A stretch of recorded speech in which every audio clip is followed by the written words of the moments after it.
Hi all beautiful people and those who are interested in personal finance, investing and saving, and those who also agree with me that the substance of the video is more important than its visual and audio quality.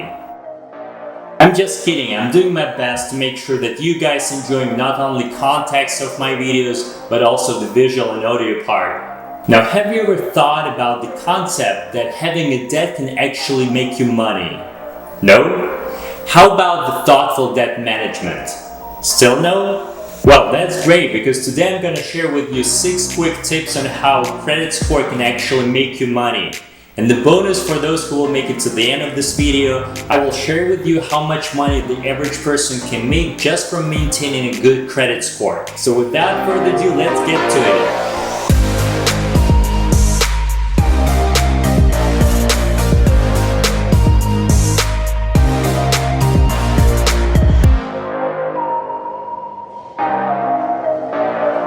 Hi, it's Roman here and welcome back to the Finance Vision. And those who are new to this channel, I appreciate you hitting the subscribe and like buttons so the YouTube algorithm could recommend this video to more people. Now, when I was a kid, I remember the day when I ended up owing $50 to my classmate, which I didn't even borrow from him in the first place, but what eventually ended up as a fight, and both of us almost got dropped out of the school. I should admit that this particular incident happened mainly because of me completely lacking the communication skills, but still it kind of planted the seed inside of me telling that even having a small debt may end up badly. And even later on, I remember my parents always telling me how bad the borrowing is and that I always should spend only what I've earned, which partially was due to the mentality of the socialist economy of the country we lived in, and also almost from no financial education explaining the basic concepts of the modern capitalist economy, like interest rates, inflation, or time value of money. However, even here in the US, which is considered to be a macro of the capitalism,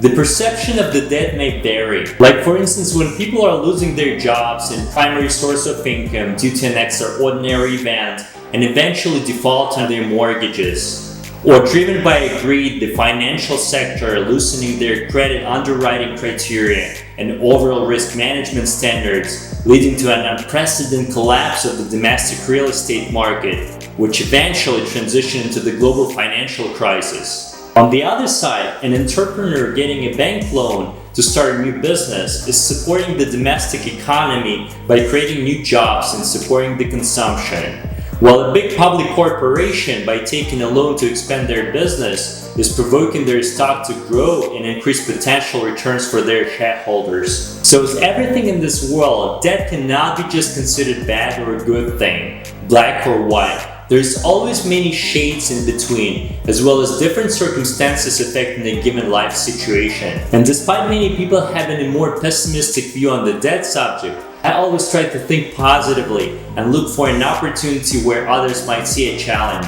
So after I moved to the US, I figured that pretty much every life aspect over here is dependent on money and how well you were able to manage them in the past. And here's where the credit score comes into play, especially when you're right after college, or as in my case are the first generation immigrants having no credit score. I'm not gonna go into details of what credit score is and how it works. I'm pretty sure you already know all of that. But in simple words, it's a numerical expression of your credit history and how well you were able to manage your debts in the past, which is also used by different institutions, usually by the banks to lend you money, or by landlords to let you an apartment or a house, or even by a mobile carrier to assess whether you're credible enough to receive a post-payment plan. And all this depends on that single number that you have in your file, which despite many versions used in the US, is normally attributable to FICO score, ranging from 300 to 850, where something around 730 is already considered a decent level. Obviously, just having a decent credit score can make your life much more comfortable, as you would simply have more options to choose from when you're shopping for a financing or a place to rent. But as an investor, and also the person who's obsessed with money saving, I'm more interested to know how credit score can actually save me money as much as possible and even to make me money. Now, every single loan has a specific characteristics and might include specific terms. And as a person who spent 14 plus years in finance industry, I strongly recommend everyone to focus on these key loan characteristics: loan type, tenor, level and type of interest rate, repayment schedule. Any specific rules allowing the lender to change any of the above mentioned terms at their own discretion. And of course, the loan acquisition or credit line maintenance costs. Okay, and what you're supposed to do with all this information? Now here are 6 quick tips which you should apply to save money big time when considering taking a loan or opening a credit line, and how having a good credit score can help you with that. First, aim for unsecured loan or a credit line if it's possible. You should try to avoid locking your cash as a collateral, which otherwise results in the loss of a potential gain for you, given that capital is not working and just sitting dormant for the entire term of the financing. Having a decent credit score would allow you to qualify for unsecured financing in most cases. Second, try to lower the tenor of the loan. It will reduce the amount paid in interest over the time of the financing. Obviously, this will impact the amount of your monthly payment, so take into account what level is comfortable for you. Normally, your total debt service should not exceed 30% of monthly net income. In this case, a higher credit score would usually allow you to choose from several tenor options, while lower credit score can limit you to just a single option. The third tip is very important. Always aim for the lowest interest rate possible. And you might think, Roman, you're the Captain Obvious. But hold on a second and let me explain what I actually mean by that. When you're looking for financing, usually you get access to a certain interest rate offered to you by a salesperson or a broker, which not always the best offer you can actually get, considering the current market environment. And usually not many people asking questions about how they can further improve these terms. And in most cases, there are many ways of doing that. For instance, by reducing a tenor, purchasing a buy-down credit, switching from fixed to floating rate, considering providing a collateral, or even adding a co-borrower with a better credit score on your application. Now, as far as it goes to choosing from the different interest rate types, the following information will be a little bit nerdy, so I'll fast forward it for you to save a little bit of your time.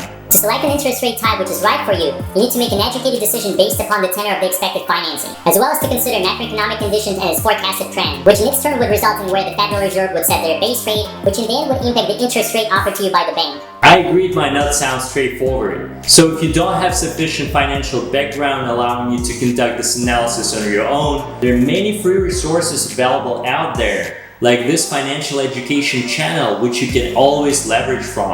Obviously, the level of your credit score has a direct and largest impact on you being able to access the lowest interest rate available.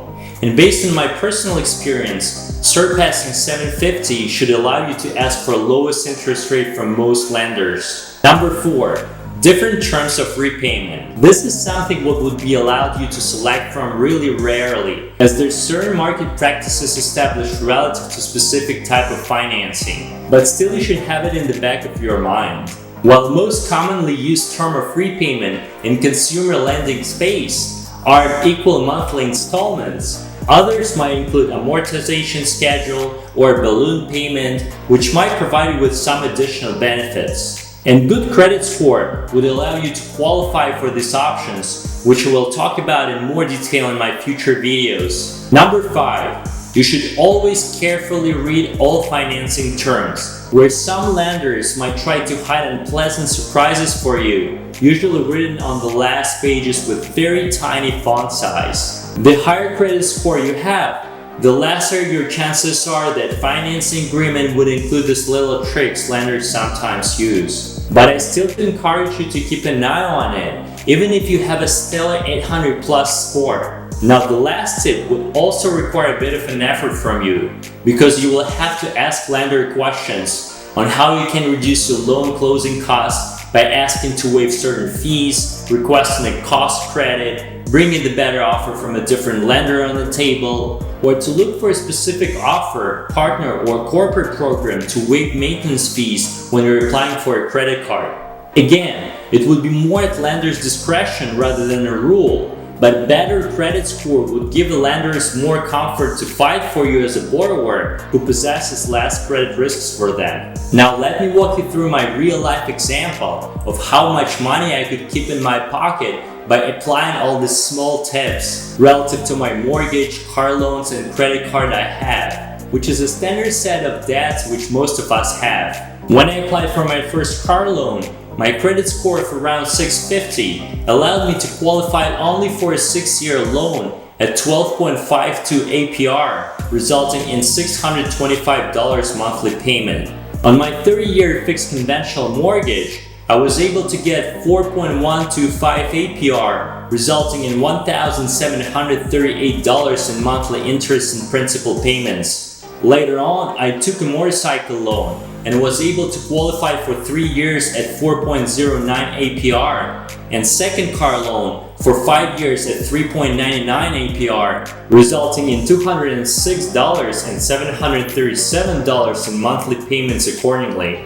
I also opened an unsecured credit card with $9,500 credit limit and standard $95 annual maintenance fee, on which I was putting all my possible daily expenses, as I was aiming to maximize the accumulation of bonus points. All in all, my monthly debt service from all these debts should have equal to $3,300 and roughly to $726,000 over the lifetime of the financing. If you watched my other video, you already know that I was able to build my credit score from a scratch to 800 in 2.5 years, which I will take as a benchmark going forward to recalculate my debt service after several refinancing. Assuming I refinanced my first car loan 2.5 years down the road, which I actually prepaid in full, I would have qualified for at least 3.0 APR, resulting in $93 reduction in my monthly payments without extending the initial tenor. Mortgage refinancing at 3.5 APR started saving me $202 per month.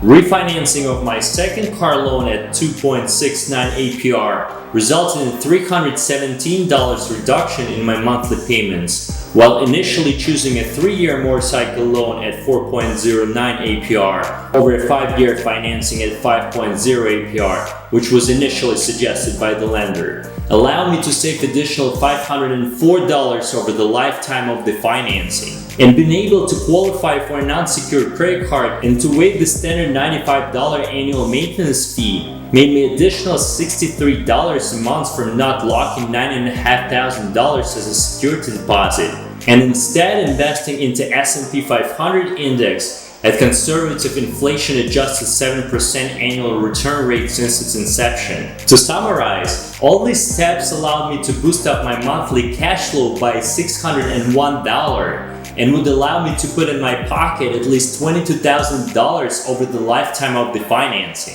And I'm not even including benefits which I received at refinancing by negotiating down the closing costs and from partial prepayment of principal on my car loan and motorcycle loans, as well as from new mortgage refinancing at 2.25 APR, which I'm currently working on, which would keep me thousands of dollars in my pocket over the remaining time of the financing. And this is just my humble example. I bet some of you might be able to end up with even higher numbers from negotiating better financing terms or achieving sooner and higher credit score than me. It is very important to remember that these are real money that you can spend on whatever you want, from taking an extra vacation to a beautiful island, making a large purchase or home improvement which you always wanted, investing in real estate or stock market, or even to partially prepay your mortgage, which eventually would allow you to save even more on overall interest costs. Finally, the promised bonus. I have prepared the chart for you showing the evolution of potential gains from investing at inflation-adjusted 7% annual return rate of S&P 500 index of monthly cash flow savings which could be achieved in 35 years from just maintaining a credit score at 750 to 800 range versus having a not so good credit score around 600. Based upon the conservative scenario and my own assumptions around the life of an average person living in America who developed his credit score at the age of 25 and maintained it for the next 35 5 years, had a $300,000 30-year fixed conventional mortgage at the age of 30, financed only 2 cars of $20,000 each at the age of 25 and 45 with 5-year car loans, and had only one unsecured credit card with $5,000 credit limit since the age of 25. So no more talking from me, just enjoy it.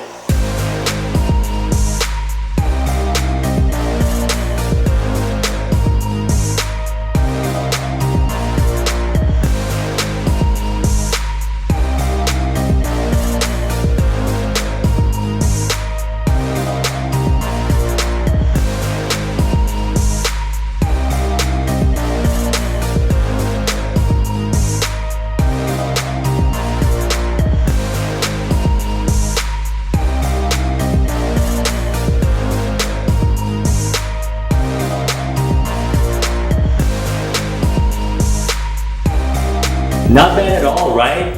It's incredible how these small monthly savings gradually add up and grow in a huge number over time. So I hope this video motivated you to rethink your financial habits and to start applying the 6 quick tips to your life and financial situation to become a happy owner of a 6-digit account by simply being disciplined with your personal finances. And a small teaser, I'll be making the part 2 video about how the credit score can actually make you more money. Excited? Then click the subscribe and like button and notification bell not to miss out. With that said, thank you very much for watching, have a great day and see you next time.